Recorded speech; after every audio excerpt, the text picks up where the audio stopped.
आज हम सभी लोग पढ़ने वाले हैं पॉलिटिक्स साइंस का चैप्टर पॉलिटिकल पार्टीज। इसमें हम सभी लोग पढ़ेंगे राजनीतिक पार्टीज क्यों जरूरी है और इनके फंक्शंस क्या हैं। रूलिंग पार्टी क्या होती है, हमारे पास कितनी पार्टीज रहनी चाहिए, नेशनल पार्टीज और नेशनल पार्टीज के सिंबल, स्टेट पॉलिटिक, राजनीति दलों की चुनौती और अपनी लास्ट टॉपिक है पार्टीज को कैसे सुधारा जाए। तो ये सब हम पढ़ने वाले हैं। चैप्टर स्टार्ट करने से पहले जानेंगे कि पॉलिटिकल पार्टीज होता क्या है। A group of member that come together to contest election and hold political power, यानी कि सदस्यों का एक समूह जो चुनाव लड़ने के लिए आते हैं और पॉलिटिकल पार्टीज को होल्ड करना चाहते हैं, यानी कि सत्ता को हासिल करना चाहते हैं। इसी को हम पॉलिटिकल पार्टीज यानी कि राजनीतिक दल बोलते हैं। देखते हैं पॉलिटिकल पार्टीज इंडिया में कैसी है। गांव के इलाकों में देखा जाए, कुछ लोग ऐसे होते हैं जो कॉन्स्टिट्यूशन और रूल्स के बारे में नहीं जानते, लेकिन पॉलिटिकल पार्टी के बारे में सब कुछ जानते हैं, यानी कि जो आपका रिप्रेजेंटेटिव है उसके बारे में सब कुछ जानते हैं। सम टाइम पीपल राजनीतिक दलों को ब्लेम करती हैं, लीडर को ब्लेम करती हैं अगर देश में कुछ बुरा हुआ हो। और भारत के राजनीतिक दलों में देखा जाए तो different people different political parties को सपोर्ट करती हैं। समाज में अलग अलग लोगों के अलग अलग विचार होते हैं। राजनीतिक दल आम वस्तु और समाज के लिए कुछ नीतियों और कार्यक्रम बनाने का प्रयास भी करती हैं। बल्कि यही नहीं, जो डिफरेंट पॉलिटिकल पार्टीज होती हैं, ये दूसरे के पॉलिटिकल पार्टी से कंपेयर करके वो अपनी पार्टीज को बहुत अच्छा बताती हैं, यानी कि अपनी पॉलिटिकल पार्टीज की अच्छाई करना और दूसरे की पॉलिटिकल पार्टीज की बुराई करना। पॉलिटिकल पार्टी को इससे भी जाना जाता है कि पॉलिटिकल पार्टी किस लिए खड़ी है, अपनी प्रोग्राम एंड पॉलिसी की वजह से भी जाना जाता है, और ये किसको बढ़ावा दे रही है इससे भी जाना जाता है। अब जान लेते हैं पार्टीशन क्या होता है। यह एक सिस्टम या आइडियोलॉजी है जिसमें एक पर्सन एक पॉलिटिकल पार्टी से बहुत मजबूती से जुड़ा हुआ होता है। एक आपको इम्पोर्टेंट फैक्ट बता दें, मोस्टली देखा गया है कि जब इलेक्शंस होते हैं, जो पॉलिटिकल पार्टी के वर्कर होते हैं वो अपना चुनाव चिन्ह या दीवार पे राइटिंग करना, पेंटिंग बनाना, इसको इलेक्शन कमीशन ने बंद कर दिया है। एग्जाम्पल के तौर पे तमिलनाडु। अगली टॉपिक है कंपोनेंट ऑफ पॉलिटिकल पार्टी, यानी कि पॉलिटिकल पार्टी के भाग। इसको 3 भाग में बांटा गया है। फर्स्ट है द लीडर, यानी कि जो आपका रिप्रेजेंटेटिव है। सेकेंड है द एक्टिव मेंबर, यानी कि जो रिप्रेजेंटेटिव को वोट्स देगा। और थर्ड है द फॉलोअर, यानी कि इस पार्टी को जो बहुत ज्यादा फॉलो करता हो। अगली टॉपिक है function of a political party, यानी कि एक पॉलिटिकल पार्टी का कार्य। नंबर 1, पार्टीज कंटेस्ट इलेक्शन, यानी कि पार्टियां चुनाव कैसे लड़ती हैं। मोस्ट डेमोक्रेटिक्स में देखा गया है कि जो इलेक्शंस हैं वह अलग अलग उम्मीदवारों के बीच में लड़े जाते हैं। जो पार्टीज होती हैं वह अलग अलग तरीकों से कैंडिडेट को चुनती हैं। चुनाव के लिए उम्मीदवार को पार्टी मेंबर और सपोर्टर के तौर पे चुनती है। जैसे कि यूएसए में, इंडिया में जब चुनाव होते हैं तो जो जनरली टॉप लीडर होते हैं वही कैंडिडेट को चुनते हैं। फंक्शन नंबर 2 की बात करते हैं, पॉलिसीज एंड प्रोग्राम। पार्टीज क्या करती हैं कि अलग अलग पॉलिसीज एंड प्रोग्राम को बनाती हैं और लोग इसी से चुनते हैं। लोग कौन है? वोटर्स। एक समाज में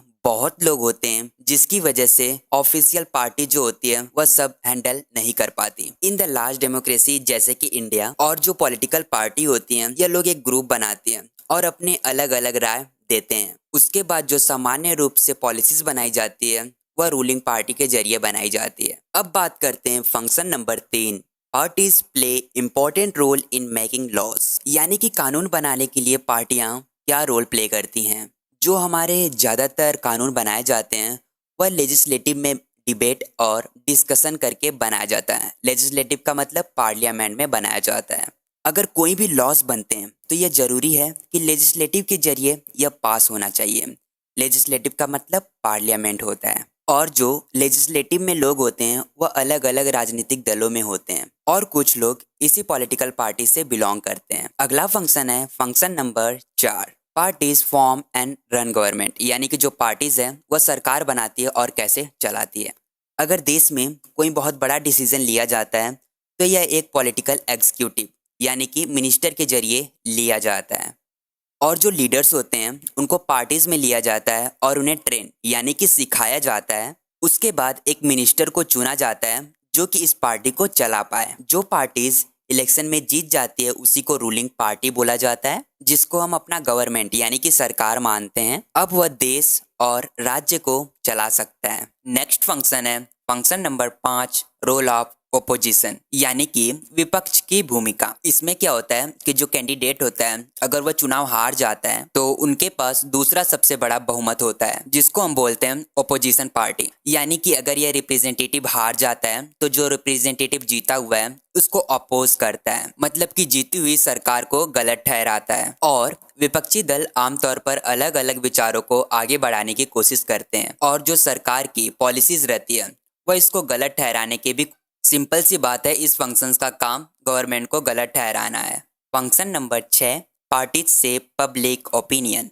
इस फंक्शन का मतलब है कि सभी लोग आते हैं, अपनी राय देते हैं और पार्टीज को एक आकार देते हैं। They raise highlight different issues, यानी कि यह लोग अलग अलग मुद्दों को हाईलाइटेड करते हैं और इसमें पार्टीज के अलग अलग मेंबर्स होते हैं और उनके अलग अलग एक्टिविटीज होती हैं जो कि पूरे देश में मौजूद होती है। यही नहीं बल्कि कभी कभी दबाव समूह को एक पॉलिटिक पार्टी के रूप में भी देखा जाता है। अब ये लास्ट फंक्शन है, function number 7, parties provide people access to government machinery and welfare scheme. इसका मतलब कि जो पार्टीज है या गवर्नमेंट मशीनरी और वेलफेयर स्कीम्स को प्रोवाइड कराती है।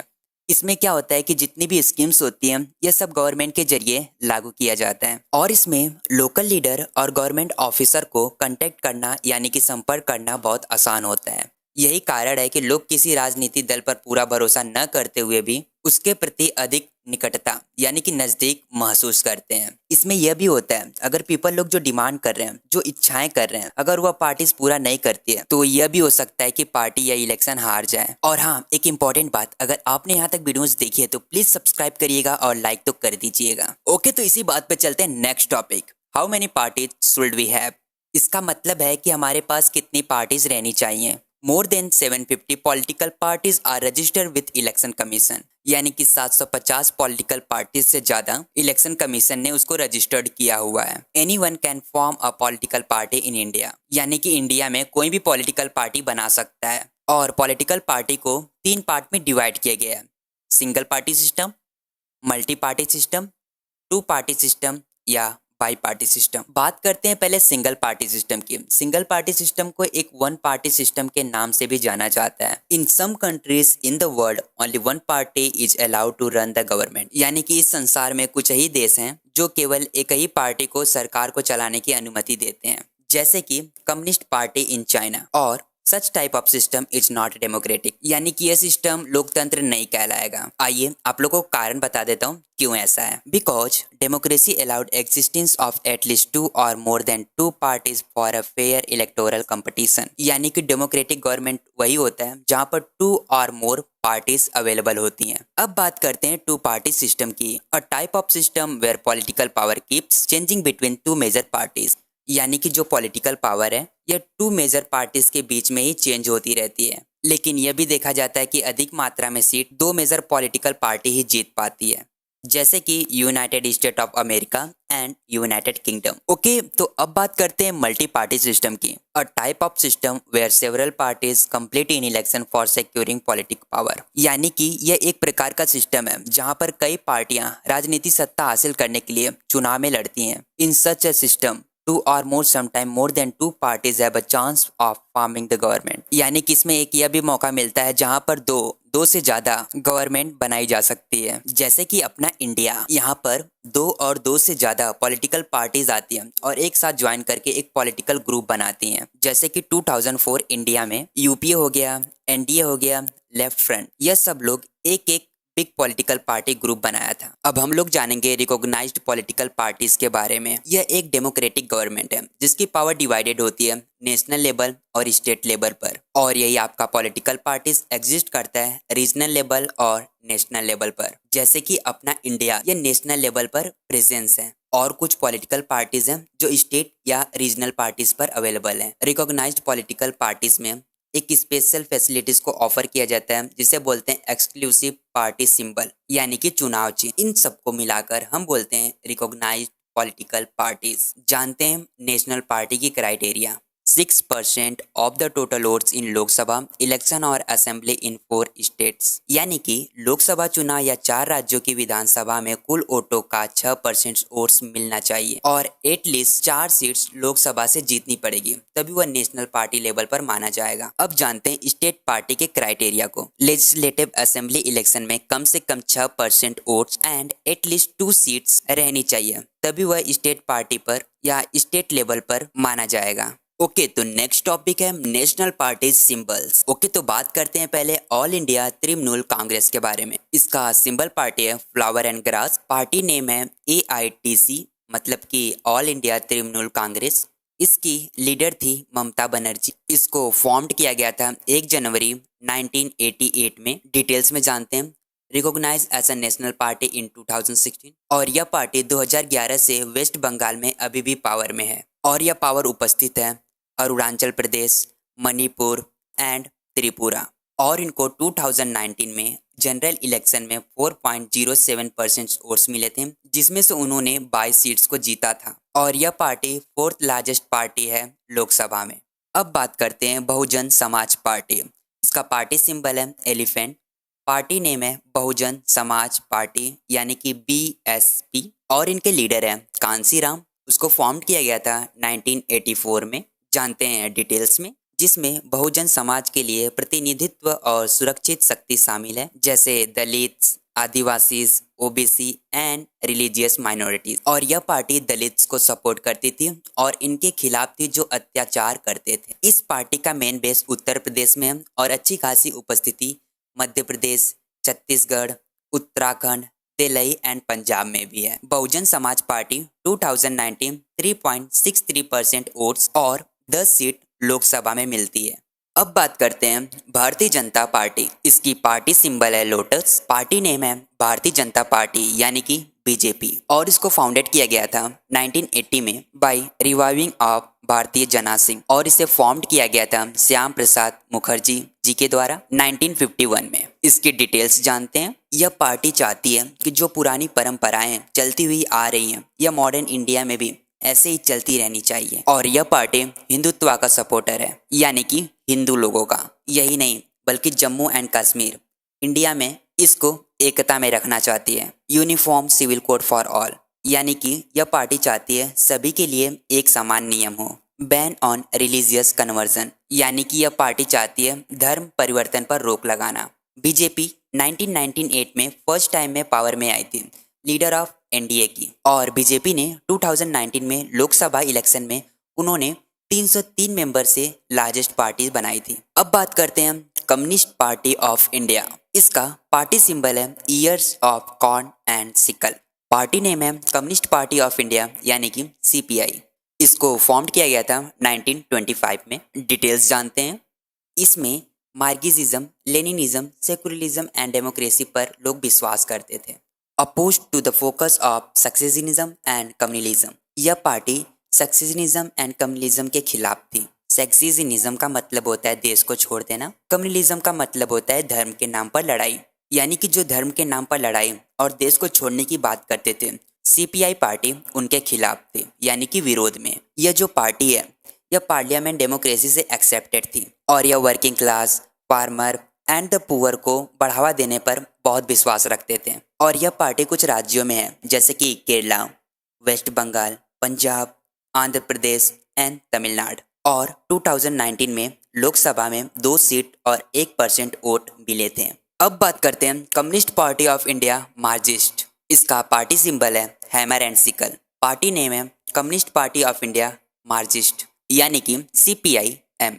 इस पार्टी को फॉर्म किया गया था 1964 में। आइए इस पार्टी के डिटेल्स जानते हैं। यह पार्टी विश्वास रखती थी मार्क्सिज्म लेनिनिज्म पर, यानी कि यह पार्टी CPI से इंस्पायर्ड और यह पार्टी सपोर्ट करती थी सोशलिज्म, सेकुलरिज्म एंड डेमोक्रेसी को। और जैसे CPI वाले सक्सेसिज्म, कम्युनलिज्म एंड इंपीरियलिज्म पे अपोज करते थे, वैसे ही CPIM भी अपोज करता है। इस पार्टी को अच्छा खासा सपोर्ट मिलता है वेस्ट बंगाल से, केरला और त्रिपुरा से। The party was in power in West Bengal without a break for 34 years, यानी कि यह पार्टी 34 साल वेस्ट बंगाल में लगातार रही है। मतलब कि यह सरकार 34 साल पूरे पावर में थी वेस्ट बंगाल में। लोकसभा इलेक्शन 2019 में उसे 1.75% वोट मिलते हैं, जिसमें से 3 सीट्स उसे मिलती है। ओके, तो अब बात करते हैं इंडियन नेशनल कांग्रेस के बारे में। इसका पार्टी सिंबल है पाम, पार्टी नेम है Indian national Congress INC।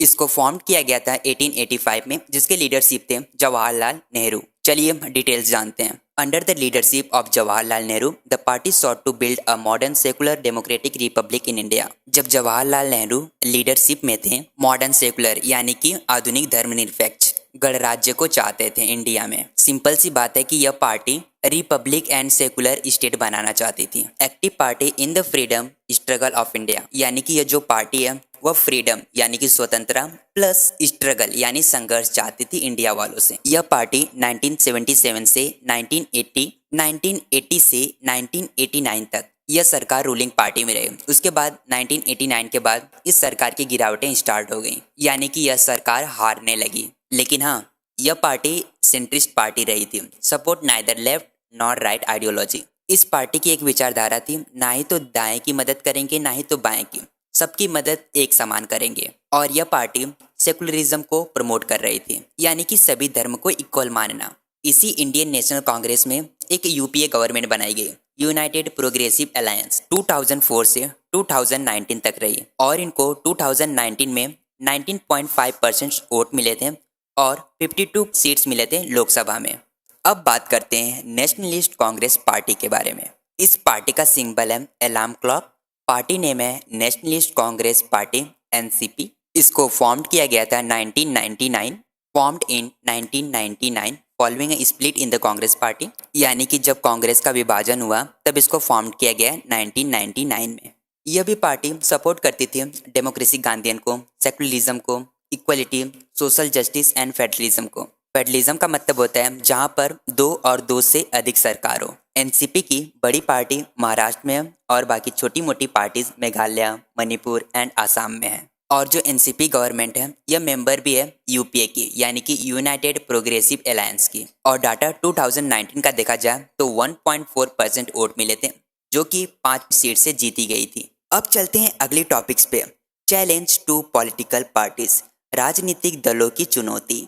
Okay, तो पहले फर्स्ट चैलेंज की बात करते हैं। तो फर्स्ट चैलेंज है lack of internal democracy. Parties do not keep membership register, यानी कि जो पार्टीज होती हैं ये किसी भी मेंबर का रजिस्टर नहीं रखती। Do not hold organisational meeting, यानी कि जो ऑर्गेनाइजेशनल मीटिंग होती है इसमें बैठक नहीं करते हैं। Do not conduct internal election regularly, यानी कि समय समय से चुनाव कंडक्ट नहीं कराया जाता। और इसमें जो ऑर्डिनरी मेंबर होते हैं इनको किसी बात का ध्यान नहीं रहता कि इस पार्टी में चल क्या रहा है। Challenge number 2, dynastic succession. Most political party do not follow open and transparent procedure for their functioning, यानी कि जो मोस्ट पॉलिटिकल पार्टीज होती हैं या फिर जो आपका ट्रांसपेरेंट प्रोसीजर है उनका कोई भी पालन नहीं करते हैं। Small party member do not get a fair chance to rise to the top of position in the party, यानी कि जो आपका स्मॉल पॉलिटिक्स पार्टी है उनको चांस नहीं दिया जाता कि आप टॉप ऑफ पोजीशन पे आइए, मतलब कि बड़े पद पर पहुंचने का उचित मौका उनको नहीं मिलता है। Top party leader take advantage of their position and benefit their family members, यानी कि जो बड़ी बड़ी पार्टीज हैं वह उस पद पर आकर पीपल की नहीं बल्कि अपने घर वालों की मदद करते हैं। मतलब कि ये सिर्फ अपना ही फायदा चाहते हैं और अपने परिवार का फायदा चाहते हैं और इनको लोगों से मतलब ही नहीं है। It is seen that many times relatives और family member get the party ticket. ऐसा कई बार देखा गया है कि रिश्तेदार को ही पार्टी टिकट मिल जाता है। और ये जो चैलेंज है ना, this is bad for the democracy. अब हम लोग जानेंगे third challenge, money and muscle power. Role of money and muscle power can be seen in election, यानी कि इलेक्शन में देखा जाता है कि मसल पावर यानी अपनी ताकत और पैसे का उपयोग करके इलेक्शन को जीतने की कोशिश करते हैं। और कुछ पार्टियां तो ऐसी हैं जो सिर्फ चाहती हैं कि मैं इलेक्शन को जीत जाऊं, जो कि यह लोग शॉर्टकट ट्रिक्स को अपनाते हैं इस इलेक्शन को जीतने के लिए। They try to nominate candidate who are rich can collect money, यानी कि यह ऐसे नॉमिनेट कैंडिडेट को चुनने की कोशिश करते हैं जो अमीर हो या पैसे इकट्ठे कर सके। In some cases parties support criminals that can win election, यानी कि कुछ ऐसे भी पॉलिटिकल पार्टी होती हैं जो क्रिमिनल्स यानी अपराधी को भी सपोर्ट करती हैं, इसलिए ताकि उनकी मदद से वह इलेक्शन को जीत पाए। अब बात करते हैं फोर्थ चैलेंज की, no read choice of word. जो वोटर्स होते हैं और लीडर्स होते हैं चुनने के लिए पार्टी की विचारधारा अलग होनी चाहिए। और हाल के दिनों में ज़्यादातर पार्टियों के विचार एक जैसे हैं, जैसे कि लेबर पार्टी और कंजर्वेटिव पार्टीज। इन सब में कोई ज़्यादा डिफरेंट नहीं है। जैसे इनका वर्क है वैसे इनका भी वर्क है, तो कोई ज़्यादा डिफरेंट नहीं दिखता। अब अपनी न्यू टॉपिक है how can parties B reform, यानी कि पार्टीज में कैसे सुधार लाया जा सकता है। इसमें हम देखेंगे कि जो चैलेंज है इसको सॉल्व कैसे किया जाता है और रिफॉर्म्स क्यों जरूरी है। तो आइए जानते हैं। To constitution was amended to prevent MLA and MPs from changing parties, यानी कि जो एमएलए की पार्टी है और एमपी की पार्टी है वो सब चेंज कर लेती थी। उनको रोकने के लिए उनको कॉन्स्टिट्यूशन में अमेंड किया गया कि अब ये लोग बार बार पार्टीज को नहीं चेंज कर सकते। इसको इसलिए लागू किया गया कि जो मैनी रिप्रेजेंटेटिव थे वे लोग इन्वॉल्व थे डिफेक्शन। डिफेक्शन का मतलब क्या होता है? Changing party allegiance from the party on which a person got elected, यानी कि एक पर्सन की पार्टी है जो कि इलेक्शन लड़ने के लिए वह दूसरी पार्टी या फिर पार्टी चेंज कर लेती है। इसी को हम डिफेक्शन बोलते हैं। यह पार्टी को किस लिए चेंज करते हैं? क्योंकि इनको कैश रिवार्ड और पावर बेनिफिट्स भी मिलता होगा। यह ठीक नहीं था, इसकी वजह से एक न्यू रूल को लागू किया गया। The person will now lose the elected seat if he or she change party after winning the election, यानी कि जो जीती हुई पार्टी है अगर वह जीतने के बाद अगर यह पार्टी को चेंज करता है या करती है तो क्या होगा कि जो जीती हुई पार्टी है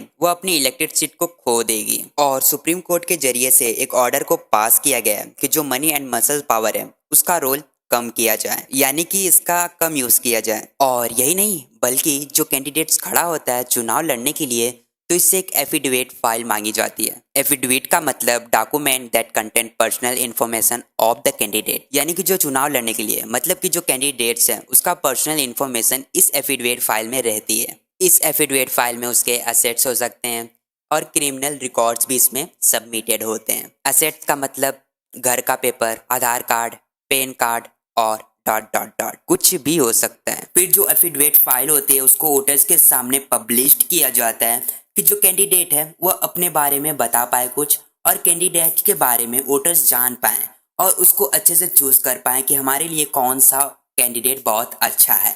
अब नेक्स्ट टॉपिक है state funding of election can be done in government should give money to parties to support election expenses, यानी कि जो गवर्नमेंट है वह चुनाव खर्च के लिए पार्टीज को पैसे देती है, यानी कि सपोर्ट करती है पैसे देकर। Support can be given in kind, paper, petrol, telephone. Support करने के लिए पार्टीज को पैसे ही नहीं बल्कि पेपर, पेट्रोल, टेलीफोन भी देते हैं। और यह सब दिया जा सकता है कि आपने लास्ट इलेक्शन में कैसा परफॉर्म किया था। इसी के जरिए इसी की वजह से पैसे, पेट्रोल, पेपर, टेलीफोन सब कुछ दिया जाता है। आपका परफॉर्मेंस कैसा था यही देख के दिया जाता है। सिंपल वर्ड में समझाऊं कि जो आपने लास्ट इलेक्शन में कैसा परफॉर्मेंस किया था, अगर आपने अच्छा परफॉर्मेंस किया था तो आपको अच्छे अच्छे चीज़ प्रोवाइड किए जाएंगे गवर्नमेंट के जरिए। अगर आपने कुछ अच्छा परफॉर्मेंस नहीं किया है तो आपको अच्छे परफॉर्मेंस या फिर अच्छे product, kind of the product कुछ अच्छा नहीं सपोर्ट किया जाएगा लेकिन अच्छे से सपोर्ट नहीं किया जाएगा। जैसे कि एक बेस्ट परफॉर्मेंस को किया जाएगा वैसे एक बेड परफॉर्मेंस को अच्छे से नहीं किया जाएगा। मैं होप कि आपको चैप्टर समझ आया हो। अगर समझ आया हो तो वीडियो को लाइक, चैनल को सब्सक्राइब करके बेल आइकन जरूर दबाइएगा।